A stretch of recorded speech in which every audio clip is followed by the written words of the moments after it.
Hello dear students, कैसे हैं आप सभी। आशा करती हूँ आप सब ठीक होंगे, स्वस्थ होंगे, अच्छे होंगे। आईसीटी वर्चुअल क्लासरूम देहरादून में आप सभी का स्वागत करती हूँ। मेरा नाम समता है और बच्चों क्लास 6 में आपका चैप्टर नंबर 8 जो था शरीर में गति यानी बॉडी मूवमेंट्स, वो चैप्टर आपका 100% कंप्लीट हो चुका है। शरीर में कितने प्रकार के जॉइंट्स पाए जाते हैं जिससे आपकी बॉडी में मूवमेंट होता है वो आप जान चुके हैं। बच्चों ने ये भी बता दिया था कि क्लियर है सारा कॉन्सेप्ट। तो अब हम अगले चैप्टर की तरफ मूव कर जाएंगे।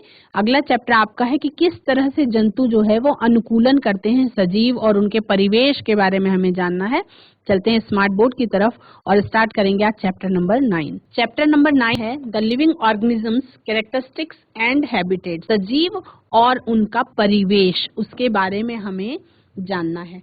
तो हैबिटेट, हैबिटेट यानी कि जिस जगह पे कोई सजीव रहता है उसको उसका हैबिटेट कहा जाता है, यानी कि आप उसको उसका परिवेश कह सकते हैं। परिवेश का मतलब जिस जगह पे, जैसे हम लोगों का परिवेश क्या है, ह्यूमंस का हैबिटेट क्या है कि हम सामाजिक प्राणी हैं, तो हम समाज में रहते हैं, तो हमारा हैबिटेट क्या है, समाज। इसी तरह से अगर आप ये समझने की कोशिश करो कि हैबिटेट क्या है, कितने तरीके का होता है, तो आपको फिर समझ में आएगा कि कितने प्रकार के जंतु होते हैं, उनका हैबिटेट कैसा होता है, उनके रहने की जगह कैसी होती है और किस तरह से वो अपनी शरीर को उस माहौल में रहने के लिए सेट करते हैं या अनुकूलन करते हैं या एडॉप्टेशन करते हैं, है ना। तो आप सभी कभी न कभी छुट्टियों में बहुत सारी रोमांचक जगहों पर गए होंगे, है ना।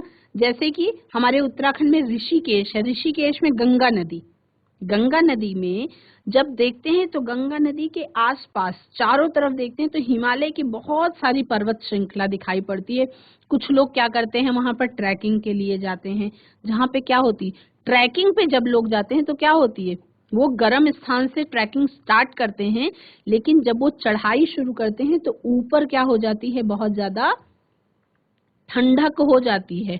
और क्या क्या देखते हैं वहां पर, देखते हैं कि जो पेड़ धीरे धीरे क्या होता है, क्या चेंजेस उनको दिखाई पड़ते हैं चढ़ाई करते समय, धीरे धीरे उनको जो रास्ते में पेड़ दिखाई पड़ेंगे, पेड़ अलग तरीके के दिखने लगेंगे। जैसे नीचे उनको आम का पेड़ अगर दिख रहा था तो ऊपर उनको क्या दिखेगा, उनको ऊपर चीड़ का पेड़ दिखेगा, देवदार दिखेगा, ओक दिखेंगे, है ना। और वो जो पेड़ हैं जो पहाड़ों पे पाए जाते हैं वो आपको जो प्लेन एरियाज जो होते हैं, मैदानी क्षेत्रों से डिफरेंट दिखाई पड़ेंगे, है ना।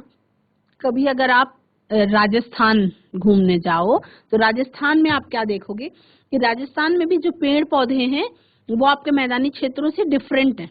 वहां पे कुछ ऐसे पेड़ पौधे दिखाई पड़ेंगे जिसमें बहुत सारे कटीले होंगे या अलग अलग तरीके के, आपको वहां पे बहुत सारे नागफनी के कैक्टस वाले प्लांट्स बहुत ज्यादा दिखाई पड़ेंगे।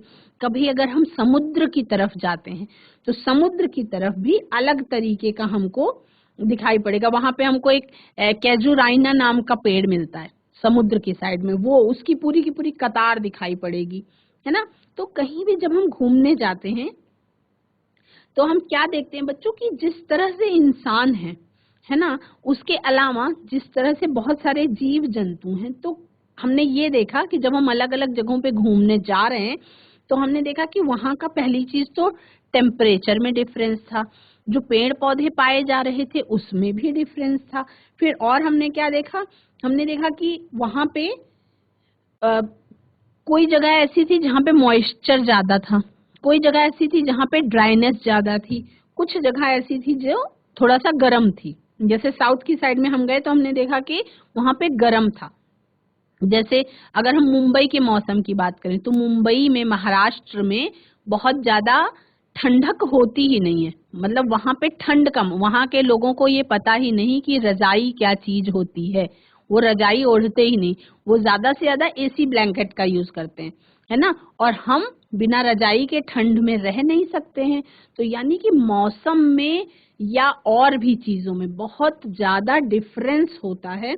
जैसे हम हैं इंसान, उसी तरह से बहुत सारे अनेक जीव जंतु जो आपके लिविंग ऑर्गेनिजम्स हैं उनमें भी डिफरेंस होता है अलग अलग जगहों पे, है ना। तो फिर अब सोचो कुछ जगह ऐसी पृथ्वी पर हमारे हैं जहाँ पे कोई जीव जंतु पाया ही नहीं जाता होगा, है ना। आप अपने घर के अंदर देखते हो तो घर के अंदर बहुत सारी चीजें आपको दिखाई पड़ती। क्या हर चीज लिविंग होती है या नॉन लिविंग होती? हर चीज नॉन लिविंग भी नहीं होती, हर चीज लिविंग भी नहीं होती। यानी कुछ चीजें आपको घर में ऐसे मिलेंगी जिसमें जान होती है, जो सजीव कह सकते हैं, जिनको आप लिविंग ऑर्गेनिजम्स कह सकते हैं। और बहुत सारी चीजें आपको ऐसी भी दिखेंगी जो लिविंग नहीं होती हैं, यानी कि वो नॉन लिविंग होती। जो लिविंग नहीं है वो क्या है? नॉन लिविंग है, यानी कि उसके अंदर जीवन नहीं है ना। तो अब हम देख, अच्छा कुछ जगह ऐसी है जो बहुत वर्स्ट कंडीशन है, उसके बावजूद भी वहां पर जीव प्रेजेंट होते हैं।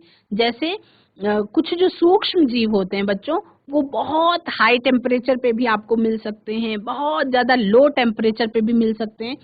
तो अब do you know what a habitat is? Habitat क्या होता है? क्या आप क्लियर तरीके से, अच्छी तरीके से जानते हैं कि हैबिटेट क्या होता है? हैबिटेट क्या होता है? The surroundings of an organism in which it lives is called its habitat. अब अगर एक लाइन में कहा जाए कि वो सराउंडिंग्स, वो परिवेश जहाँ पे कोई जीव रहता है, वो क्या कहलाता है? वो उसका परिवेश या उसका हैबिटेट कहलाता है। जैसे हम लोगों का परिवेश, अभी सबसे पहले मैंने यही आपसे चर्चा की कि जैसे हम मनुष्य हैं, इंसान हैं, तो हम लोग समाज में रहते हैं ना, तो ये हमारा परिवेश है, ये हमारा हैबिटेट है। It is the home of an organism. वो क्या होता है? वो किसी भी सजीव का, किसी भी जीव का घर होता है। Organisms depend on it for food, water, air, shelter, है ना। तो जो जीव होता है वो अपने परिवेश पे निर्भर होता है। किस चीज के लिए निर्भर होता है? भोजन के लिए, पानी के लिए, जो बेसिक नीड्स हैं, जो बिल्कुल मूलभूत आवश्यकताएं हैं किसी भी सजीव को जीवित रहने के लिए। कौन सी मूलभूत आवश्यकताएं हैं बच्चों? एक तो भोजन, खाने के बिना हम जिंदा नहीं रह सकते हैं। फिर पानी के बिना भी हम जिंदा नहीं रह सकते हैं, और हम हवा के बिना भी जिंदा नहीं रह सकते हैं, क्योंकि सांस लेते हैं सभी हवा को, ठीक। और शेल्टर, हमको कुछ ऐसी जगह चाहिए होती है जहाँ पे हम मौसम की मार से बच सकें। तो शेल्टर का मतलब ये कि कोई ऐसी जगह जहाँ पे हम अपने आप को मौसम से बचा सकें। तो चार ऐसी मूलभूत आवश्यकताएं हैं। कुछ भी ना हो फिर भी चार ऐसी मूलभूत आवश्यकताएं हैं जिसके बिना कोई भी जीव जो है वो जीवित नहीं रह सकता। पहला भोजन, दूसरा पानी, भोजन, पानी, हवा और शेल्टर, है ना। जैसे जब हम इंसान, अब तो हम बहुत डेवलप्ड हैं, है ना, बहुत ज्यादा एडवांस हो गए। बिल्कुल जब मनुष्य आए, है ना, आदि मानव, तो आदि मानव जीवित रहने के लिए उनको किन चीजों की जरूरत थी? केवल चार। क्या क्या? उनको खाना चाहिए था, है ना, और उनको पानी चाहिए था, और उनको क्या चाहिए था? उनको हवा चाहिए थी, और उनको कहीं गुफा उफा में रह लेते थे। उन्होंने गुफाएं ढूंढ ली रहने के लिए, जंगलों में रहते थे तो वहां पे पेड़ के आसपास। तो शेल्टर, केवल मूलभूत चार चीजें हैं जो किसी भी ऑर्गेनिज्म के लिए बिल्कुल ज्यादा नेसेसरी हैं। मतलब उसके बिना वो, भाई सांस लिए बिना कोई जिंदा नहीं रह सकता, पानी पिए बिना कोई जिंदा नहीं रह सकता है, कुछ न कुछ खाने के लिए चाहिए, है ना, क्योंकि पेट में भूख लगती है तो उसके बिना भी कोई जीवित नहीं रह सकता है। तो अब ये चारों चीजें आपको आपके परिवेश से या आपके हैबिटेट से मिलती हैं। A habitat can be occupied by different types of plants and animals. Habitat जो है वो ऑक्यूपाई किया जा सकता है, जिसमें अलग अलग प्रकार के जंतु मिलेंगे, अलग अलग प्रकार की वनस्पतियां मिलेंगी। तो अब हम देखेंगे कि कितने प्रकार का परिवेश जो है वो पाया जाता है। सजीव और उनके परिवेश के बारे में हमको जानना है। टाइप्स ऑफ हैबिटेट, कितने प्रकार का आपका परिवेश पाया जाता है। What are the types of habitats present on earth? इस पृथ्वी पर, पूरी पृथ्वी पर कितने प्रकार के परिवेश पाए जाते हैं, कितने प्रकार का हैबिटेट पाया जाता है। A habitat can be classified into two broad categories. दो ब्रॉड कैटेगरीज में आप हैबिटेट को क्लासिफाई कर सकते हैं, जिनको हम कहते हैं terrestrial habitat and aquatic habitat. तो टेरेस्ट्रियल का मतलब स्थलीय और एक्वेटिक का मतलब आपका जलीय। यानी दो तरीके के स्थान हैं जहाँ पे जीव जंतु पाए जाते हैं, वनस्पतियां पाई जाती हैं। उनको हम दो कैटेगरीज में डिवाइड कर लेंगे, उसके बाद फिर हम अच्छी तरह से उसको समझेंगे। टेरेस्ट्रियल हैबिटेट्स क्या हैं? आपका टेरेस्ट्रियल हैबिटेट्स में they are natural land masses that allow the survival of different plants and animals. आपका ऐसा प्राकृतिक स्थल वाला स्थान, प्राकृतिक जमीन वाला स्थान जहां पर बहुत डिफरेंट टाइप के प्लांट्स और एनिमल्स के सर्वाइवल के लिए वो अलाउ कर देता है। जैसे अब उसमें सब कुछ, जितने भी ऐसे स्थान जहां पे कोई जंतु वनस्पतियां रहती हैं, जो जिसको आप कह सकते हैं कि ये जमीन है, जमीन पर रहने वाले, स्थल पर रहने वाले क्या कहलाते हैं? Terrestrial habitat. अब टेरेस्ट्रियल हैबिटेट में बहुत सारा परिवेश आपके पास है देखने और समझने को। दे इंक्लूड फॉरेस्ट्स, जंगल, ठीक। दे इंक्लूड ग्रासलैंड्स यानी बड़े बड़े घास के मैदान। दे इंक्लूड माउंटेन्स यानी बहुत बड़े बड़े पहाड़ पर्वत। डिजर्ट्स यानी कि बहुत बड़े बड़े मरुस्थल भी। ये आपके टेरेस्ट्रियल हैबिटेट के अंदर ही आते हैं। जंगल भी, घास के मैदान भी, माउंटेन्स भी और डिजर्ट्स भी। Let's take desert as an example. अगर आप किसी मरुस्थल का एक एग्जाम्पल लें कि वो टेरेस्ट्रियल हैबिटेट की तरह किस तरह से, तो उसके क्या कैरेक्टरिस्टिक फीचर्स आपको मिलेंगे?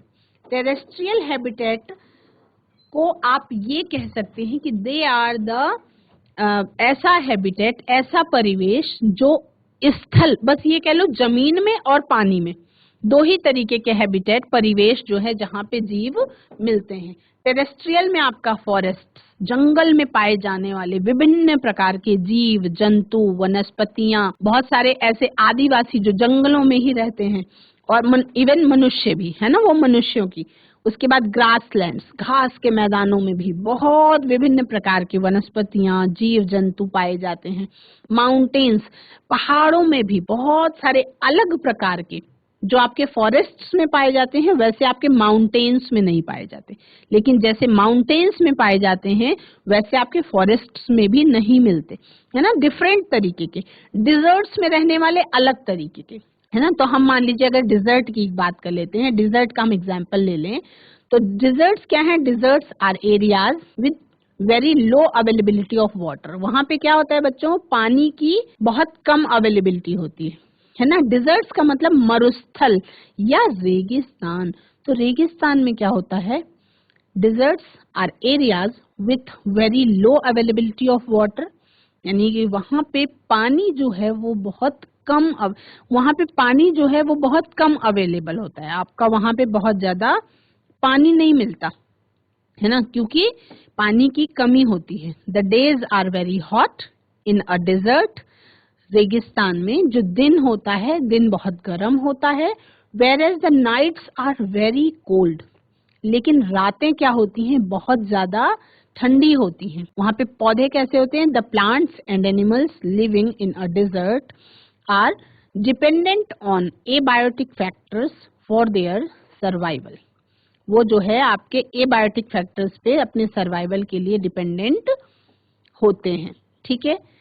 अब अगर हम बात करें एक्वेटिक हैबिटेट की, तो एक्वेटिक हैबिटेट क्या है? एक्वेटिक हैबिटेट यानी कि जलीय परिवेश। एक्वेटिक हैबिटेट क्या है? आपका जलीय परिवेश। वो क्या होते हैं? They are water bodies that allow the survival of plants and animals in them.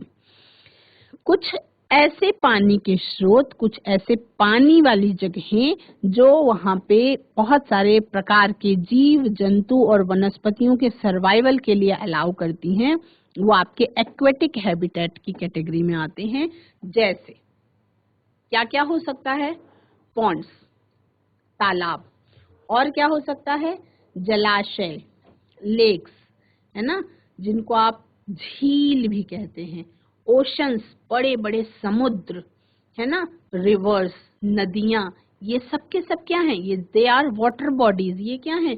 जलीय स्थल हैं, है ना, या जल के स्रोत हैं। तो यहाँ पे भी जल के अंदर भी आप सबको पता है मछली जल की रानी है, मछली कहाँ रहती है? पानी में। अगर मछली को आप टेरेस्ट्रियल हैबिटेट में ले आके छोड़ दो तो क्या वो जीवित रह सकती है? नहीं।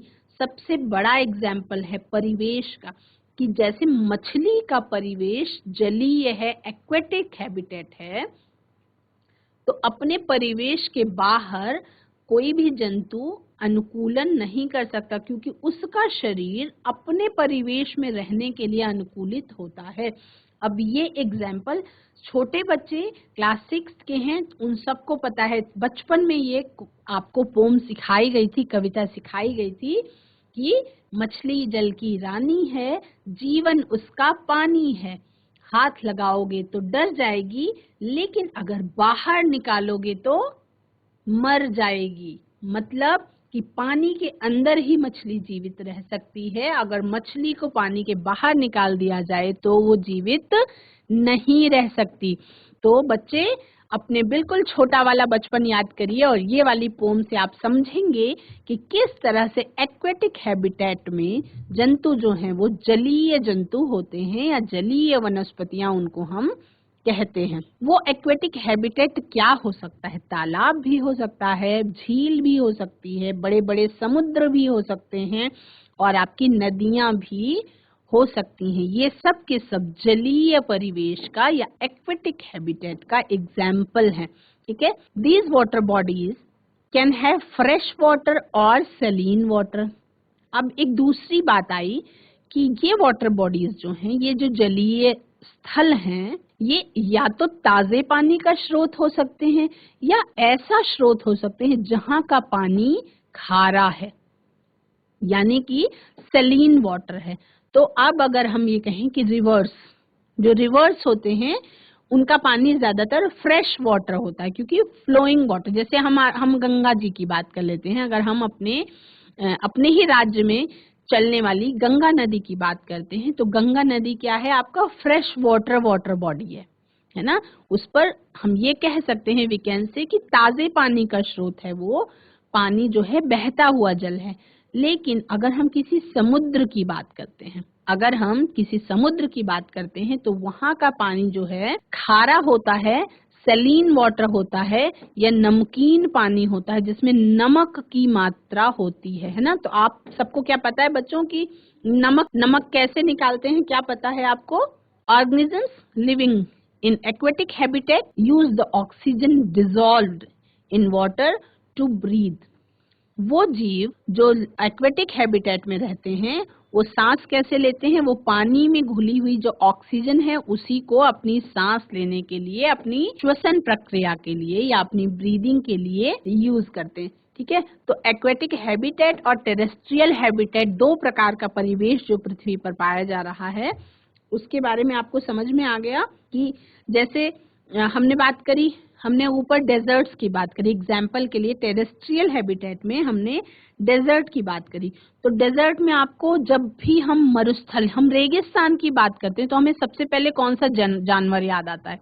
हमें एक जानवर याद आता है ऊंट, कैमल याद आता है हमको। कैमल का जो हम्प होता है, आप उसकी बैक पे एक ऊंचा सा, उसको हम्प बोलते हैं, हम्प होता है, तो उसमें क्या अपना पानी स्टोर करके रखता है, क्योंकि वहां के जो जंतु हैं वो अपने शरीर को वैसे ही, मतलब प्री प्लानिंग, प्रकृति नेचर उनका प्री प्लानिंग कर देती है। प्रकृति ने उनको कुछ ऐसे अंग दिए जिससे वो क्या करते हैं? वाटर को स्टोर कर सकते हैं, है ना। हम अगर मान लो पहाड़ में आ गए, तो पहाड़ों में हमने देखा कि याक, बकरी, ये सारे दिखाई पड़े।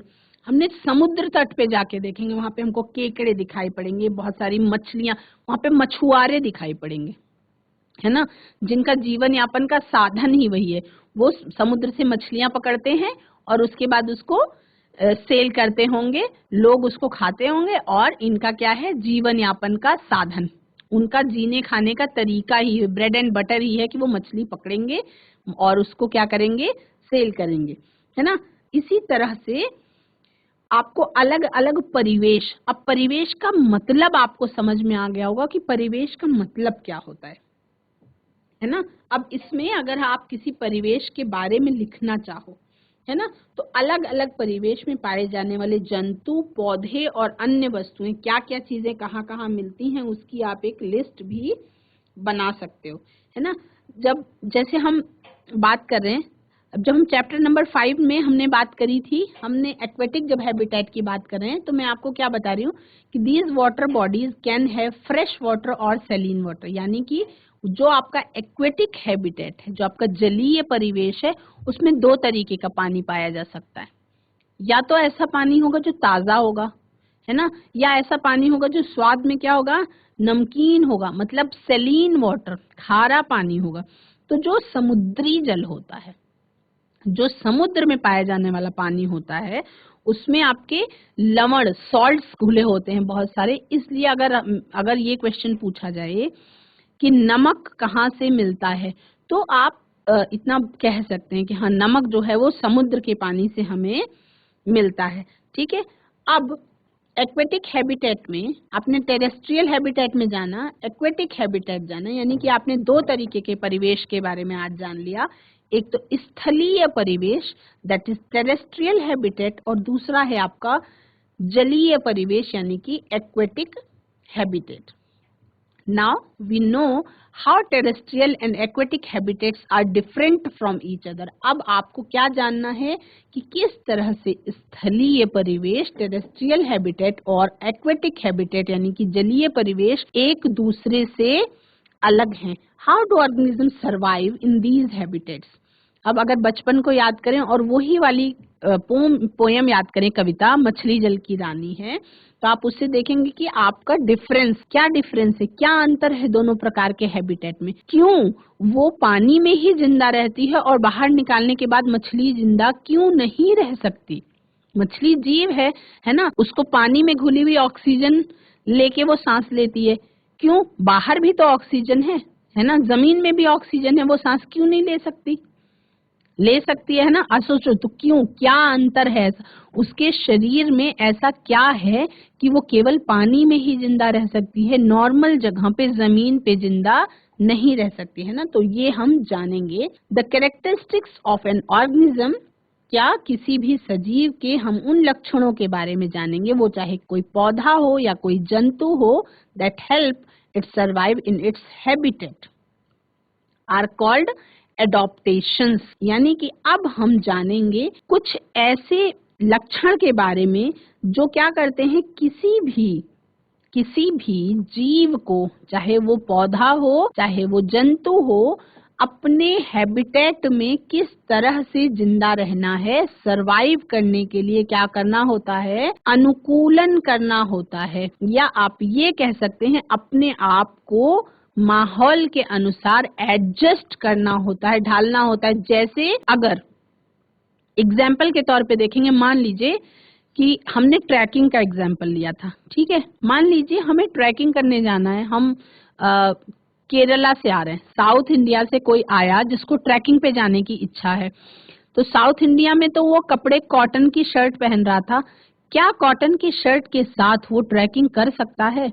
नहीं पॉसिबल है। क्यों? क्योंकि परिवेश अलग है, डिफरेंस है। वहां पे गर्मी थी तो कॉटन की शर्ट में उसका काम चल रहा था, लेकिन जब ट्रैकिंग पे जाना है तो उसको ट्रैकिंग के हिसाब से तैयारी करके जाना होगा। अब मनुष्य शरीर बहुत ज्यादा अपने शरीर में अनुकूलन नहीं कर पाता, तो क्या करता है, वो ऊपर से कपड़े पहनता है। जहाँ गर्मी है वहाँ कपड़े कम पहने जाएंगे, जहाँ बहुत ज्यादा ठंडक है, अब ट्रैकिंग में अगर हाइट पे जाना है तो क्या करेगा, वो वाटरप्रूफ जैकेट भी लेगा, वो रेनकोट भी लेगा, मोटे मोटे शूज भी लेगा, गम बूट्स भी लेगा, है ना। छतरी भी उसके पास होनी चाहिए कि मौसम बिगड़ने पे भी वो बच सके और जो वहाँ की ठंडक है उससे भी अपने शरीर को बचा सके। तो ये तो हो गया मैनुअल, है ना, जो हम बाहर से कर सकते हैं। लेकिन कुछ ऐसे अनुकूलन है, एडॉप्टेशंस हैं बच्चों, जो शरीर के अंदर ही होते हैं, है ना। शरीर के अंदर ही कुछ ऐसा बदलाव हो जाता है जिससे उस परिवेश में रहने के लायक जो है कोई भी ऑर्गेनिज्म हो जाता। तो अब हम क्या समझेंगे, हम समझेंगे विस्तार में adaptations of organisms in each of these terrestrial habitats in detail. अब हम डिटेल में जान लेंगे कि जो टेरेस्ट्रियल हैबिटेट है उसमें अलग अलग जगहों पे किस तरीके से जीव और पादप जो हैं वो अपने शरीर में अनुकूलन करते हैं। हम फॉरेस्ट में कैसे करते हैं अनुकूलन वो जानेंगे, रेगिस्तान में कैसे करते हैं वो जानेंगे, हम ग्रासलैंड में कैसे करते हैं वो जानेंगे, और हम माउंटेन्स में किस तरह से अनुकूलन करते हैं उसके बारे में भी जानेंगे। Adaptations in terrestrial habitat. Terrestrial habitat, देखो हैबिटेट के बारे में आपको पता चल गया, दो प्रकार का होता है, एक आपका terrestrial habitat and second one is aquatic habitat. Terrestrial habitat का मतलब आपका स्थलीय परिवेश यानी कि जमीन पर पाए जाने वाला परिवेश, और दूसरा आपका होता है एक्वेटिक हैबिटेट यानी कि जलीय परिवेश जो पानी के अंदर का जीवन है और पानी के बाहर का जीवन है। एक्वेटिक आपका मैंने बताया, पहला हम जानते हैं किसके बारे में, डेजर्ट्स यानी कि रेगिस्तान के बारे में, यानी कि मरुस्थल के बारे में। तो these areas are very hot and receive very little rainfall in a year. ऐसे स्थानों पे, ऐसे एरियाज में क्या होता है, ऐसे एरियाज में क्या होता है बच्चों की वहां पे गर्मी होती है ना। क्यों होती है, क्योंकि वहां पे बारिश बहुत कम होती है, पूरे साल जो है वहां पे बारिश कम होती है। These conditions make deserts very harsh for the survival of living beings, क्योंकि हर किसी को जीवित रहने के लिए बहुत सारी मात्रा में किसकी जरूरत होती है, पानी की।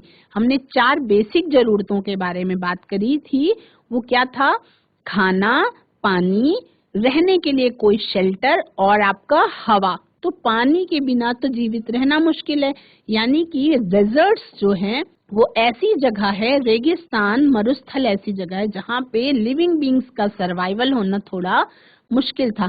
तो क्या करा, वहां पे रहते तो हैं, ऐसा तो है नहीं कि डेजर्ट्स में कोई नहीं रहता, रहते तो हैं, जीव जंतु पौधे सब हैं। तो कैसे रहते हैं, therefore plants and animals living in deserts have some special features.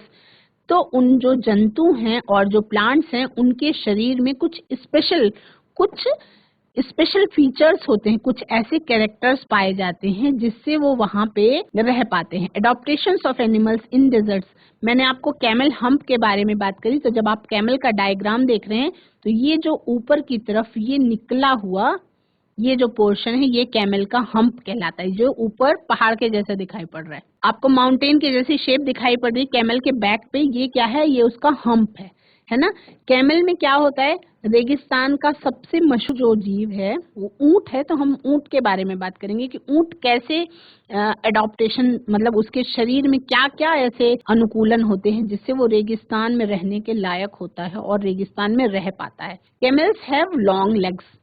Camels की जो मतलब ऊंट जो है, ऊंट के पैर जो हैं वो ऊंचे ऊंचे होते हैं। किसी भी, जैसे मान लीजिए इसकी की ह्यूमन हाइट जो है, जितना लंबा 6 फीट का अगर कोई आदमी है तो भले ही वो उसके पेट तक पहुंचे, नॉर्मल जो एवरेज हाइट के लोग होते हैं वो उसकी केवल टांग तक पहुंच पाते हैं, यानी कि उसकी जो पैर होते हैं वो बहुत लंबे लंबे होते हैं। Which help them walk on sand. जो बालू पर, रेगिस्तान में क्या पाया जाता है, बहुत ज्यादा बालू होती है, सैंड होती है, तो सैंड पे चलने के लिए ये लंबे लंबे पैर उसकी हेल्प करते हैं। They do not sweat and their dung is dry. ये क्या करते हैं, इनके अंदर कोई भी स्वेट का मतलब पसीना निकलने वाली ग्रंथियां इनके शरीर में नहीं होती, ये पसीना निकालते ही नहीं है।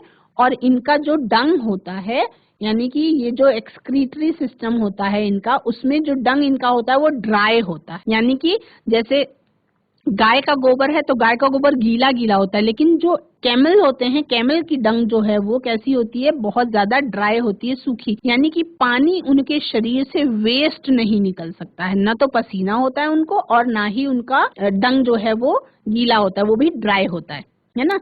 This allows them to conserve water in their body. ये क्यों होता है, इसका कारण क्या है, क्योंकि उनको अपने शरीर का पानी बचा के रखना है, क्योंकि वहां पे बहुत ज्यादा पानी अवेलेबल नहीं है ना। तो ये क्या है, ये उसके शरीर का अनुकूलन है, या कह सकते हैं ये उसके शरीर की विशेषता है जो उसको रेगिस्तान में रहने में हेल्प करती है। और they store large amount of fat in the large hump on their back. वो अपने पीठ पे जो हम्प पाया जाता है उसमें बहुत सारी मात्रा में फैट को भी इकट्ठा करके रखते हैं। क्यों, जिससे उसको एनर्जी मिलती रहती है है ना। फैट जो है, वसा जो है, वो आपका एनर्जी का बहुत अच्छा स्रोत होता है। तो अपनी बहुत बड़ी सी हम्प में, पीठ पे क्या करते हैं, वो फैट का भी एक अच्छा खासा अमाउंट स्टोर करके रखते हैं। This stored fat act as a source of energy, जो उसके लिए ऊर्जा की तरह काम करता है, और पानी भी वो उसी में बचा के रखते हैं जो जरूरत पड़ने पर यूज किया जा सके, है ना। जैसे मम्मी बिस्किट छुपा के रखती है कि कोई मेहमान आएगा तब ये यूज होगा, है ना, क्योंकि और अगर बाहर रखेगी तो बच्चे चट कर जाएंगे। तो वो ऐसे छुपा के, ये इनका छुपा हिडन जगह, मतलब ऐसी बड़ी सी जगह है जहां पर ये अपनी जरूरत के अनुसार पानी और फैट दोनों को स्टोर करके रखते हैं। जब उनको जरूरत होती है तब, जब बहुत कई कई दिनों तक उनको पानी खाना कुछ भी ना मिले तो भी वो अपना काम चला सकते हैं। हम्प में स्टोर जो आपका फैट है वो कैमल यूज कर लेता है, और वाटर को भी वो बहुत कह सकते हैं कि बहुत ज्यादा समझदारी से यूज करता है। वेस्ट कहीं नहीं होने देता, बहुत समझदारी से उसका वो समय पड़ने पर यूज करता है। They have long eyelashes that protect its eye from the harsh sun rays and blowing sand. अब देखो शरीर में और क्या अनुकूलन है। एक इनकी जो पलकें होती हैं ये बहुत लंबी लंबी होती हैं। आंखों के ऊपर जो पलक पाई जाती है वो बहुत बड़ी होती है, जिससे उनको सूरज की रोशनी से, जो सन रेज होती है सूरज की, बहुत, क्योंकि रेगिस्तान में क्या होती है, बहुत ज्यादा तेज धूप होती है, हाई टेम्परेचर होता है। और जब ऊंट चलता है रेगिस्तान में तो रेगिस्तान में क्या होता है, बालू, बहुत तेज हवा के साथ बालू उड़ता भी होगा, तो ब्लोइंग सैंड से और हार्श सन रेज से उसकी लॉन्ग आईलैशेस जो हैं वो बचाती हैं। Also their nostrils remain closed most of the times, और ज्यादातर बहुत सारे टाइम में क्या होता है, उनकी नाक जो है, नॉस्ट्रिल्स जो है वो बंद होती है, so that sand can not enter inside, है ना, ताकि उनकी नाक के अंदर बालू ना चला जाए, इसलिए नाक को भी वो अपने बहुत टाइम तक बंद करके रख सकते हैं। Other desert animals such as rat and snakes live in burrows to stay away from the intense heat. और कुछ रेगिस्तान में पाए जाने वाले जानवर जो हैं, जैसे कि आपके चूहे हैं, सांप हैं, ये सब के सब कैसे होते हैं, बरोज में रहते हैं, अपने अपने घर में रहते हैं। बरोज का मतलब एक ऐसा बड़ा सा होल जिसके अंदर वो रह सकते हैं बहुत ज्यादा गर्म से बचने के लिए, तो होल के अंदर रात में बाहर निकलते हैं। These animals come on the surface during the night when it gets colder. तो ये जंतु जो हैं, आपके चूहे हैं और सांप हैं, ये सारे के सारे रेगिस्तान में रात में बाहर निकलते हैं जब वहां का टेम्परेचर, तापमान जो है वो थोड़ा सा कम होता है। ठीक है। कैमल के पैर में यहाँ बिल्कुल नीचे साइड में फुट के पास नीचे की तरफ गद्दी जैसी संरचना होती है, पैडेड फुट होते हैं इनके। क्यों? ताकि इनका पैर जो है वो बालू में चल सके इजीली, क्योंकि पैर तो अंदर को घुस जाता होगा, है ना। तो और क्या एडॉप्टेशंस हैं पौधों में, जंतुओं में तो आपने देख लिया है ना। जंतुओं में हमने देखा कि किस तरह से एक ऊंट जो है, ऊंट का एग्जाम्पल लेके हमने समझा कितना विचित्र प्राणी है। बहुत सारे बच्चों ने ऊंट देखा होगा, तो जिसने भी ऊंट देखा है वो बच्चा जिसने नहीं देखा है उसको एक्सप्लेन कर सकता है कि किस तरह से ऊंट होता है, कैसा होता है। जहाँ पे ऊंट होता है, बहुत बच्चों ने कैमल डंग भी देखी होगी, एकदम ड्राई होती है और बहुत ऊंचा होता है। ऊंट पे बैठ के सवारी करने के लिए ऊपर बहुत बड़ा सा चारपाई के जैसा, चारपाई भी नहीं, स्क्वायर कुछ ऐसा लगा देते हैं जिसपे बैठ के लोग सवारी भी करते हैं, है ना। तो जो ऊंट है, ऊंट आपका रेगिस्तान मरुस्थलीय जंतु का सबसे बड़ा और बढ़िया एग्जाम्पल है। तो इस तरह से ये आप क्या करता है, अपने शरीर में अनुकूलन। लेकिन पौधे, रेगिस्तान में पाए जाने वाले पौधे भी क्या करते हैं, एडॉप्टेशन करते हैं, यानी कि अनुकूलन करते हैं। तो एक चीज क्रिस्टल क्लियर है कि रेगिस्तान में यानी कि डेजर्ट में ऐसा अनुकूलन करना है उनको अपने परिवेश के साथ जहाँ पे पानी की जरूरत ज्यादा ना पड़े और पानी वेस्ट भी ना हो, क्योंकि वहां पे किस चीज की कमी है, पानी की बहुत ज्यादा कमी है, क्योंकि वहां पे बारिश जो है वो बहुत कम होती है। There is little rainfall, very little rainfall, पूरे साल में बहुत कम पानी जो है वो बरसता है। Adaptation of plants in desserts, रेगिस्तान में पौधों में किस तरीके से अनुकूलन होता है वो हमको जानना है। Desert plants such as cactus, opuntia आदि जो होते हैं have leaves in the form of spines. आपने कैक्टस का पौधा देखा होगा, उसमें जो पत्तियां होती हैं, पत्तियां कांटों के रूप में होती हैं, और जो ग्रीन कलर का आपको दिखाई पड़ता है मोटा मोटा, वो पत्ती नहीं होती, वो स्टेम होता है। जो पत्तियां उसकी हैं वो चेंज हो जाती हैं, मॉडिफाई कर देती हैं और वो कांटे के रूप में हो जाती हैं। क्यों? क्योंकि पत्तियों के थ्रू वाष्पोत्सर्जन की प्रक्रिया के द्वारा क्या होता है, पानी वेस्ट होता है, पानी बाहर जाता है, तो इसलिए वो कांटे के रूप में हो जाती है ताकि सरफेस कम हो और पानी वेस्ट उनका ना हो। This adaptation helps them in reducing the loss of water by transpiration. ये अनुकूलन जिसमें पत्तियां कांटों के रूप में हो जाती हैं, ये अनुकूलन उनका लॉस ऑफ वाटर बचाने का काम करता है, जो आपका ट्रांसपिरेशन के थ्रू पत्ती की सरफेस से बाहर चला जाता है। उससे बचने के लिए जो ये कैक्टस नागफनी के पौधे होते हैं, उसमें जो पत्तियां हैं वो कांटे के रूप में होती हैं। In these plants stems perform the function of photosynthesis. Stems are covered with a waxy layer which reduces the loss of water. It also has long, deep roots which go deeper into the soil to absorb water. That's all for today. Have a nice day. Take care.